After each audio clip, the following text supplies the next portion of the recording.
दिल्ली देश की राजधानी है। कहा जाता है कि यहाँ पे सिस्टम है, यहाँ पे सरकार है, यहाँ पे कानून है।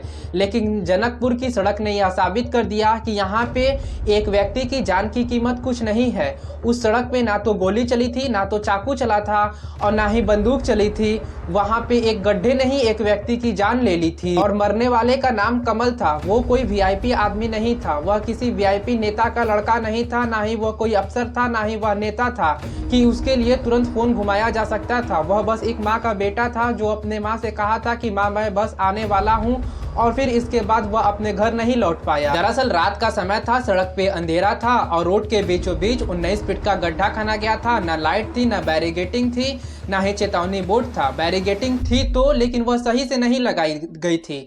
बस मौत का वहां पे गड्ढा खना गया था जो कुछ समय पहले ही खना गया था, और उसी के अंदर कमल जो है वह अपने बाइक से तेजी से आता है और अपना ब्रेक मारने की कोशिश करता है, मतलब वह बचने की कोशिश करता है, लेकिन सिस्टम ने ही उसे मार दिया। अब यहाँ पे सवाल उठता है कि अगर गड्ढा था तो गड्ढा भरा क्यों नहीं गया था?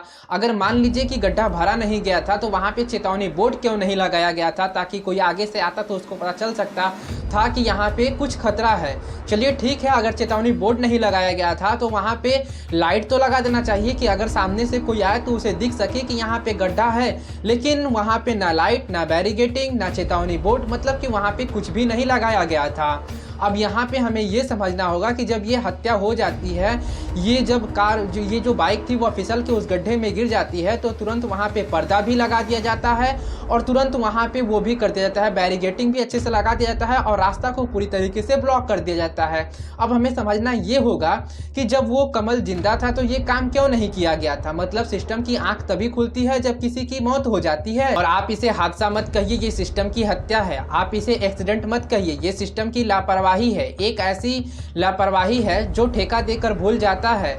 वो फिर ये नहीं चेक करता है कि यहाँ पे काम हो रहा है कि नहीं काम हो रहा है, यहाँ पे गड्ढा खना गया है तो काम आगे बढ़ा है कि नहीं बढ़ा है, वो ये नहीं चेक करता है। आज को कमल मरा है, कल को कोई और मरेगा, ये गड्ढा नहीं भरेगा, बस यहाँ की फाइल की लाइनें को भर दिया जाएगा। ये जरा, जिस माँ ने अपने बेटे के मुंह से सुना था कि मैं आ रहा हूँ, उसको सुबह में क्या मिलती है?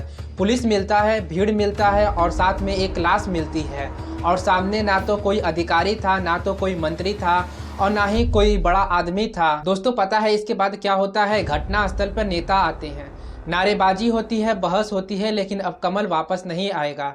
जिस माँ का घर से बेटा गया है अब वो कभी वापस नहीं आएगा और उसका घर अब एकदम के लिए सूना हो जाएगा। अब सवाल यहाँ पर यह है कि क्या जेई के ऊपर केस होगा, क्या ठेकेदार के ऊपर एफआईआर होगा, क्या अधिकारियों के ऊपर हत्या का मुकदमा चलेगा, या फिर सिर्फ हमेशा की तरह सिर्फ और सिर्फ ट्रांसफर होगा, कमेटी बनेगी और फिर फाइल बंद हो जाएगी।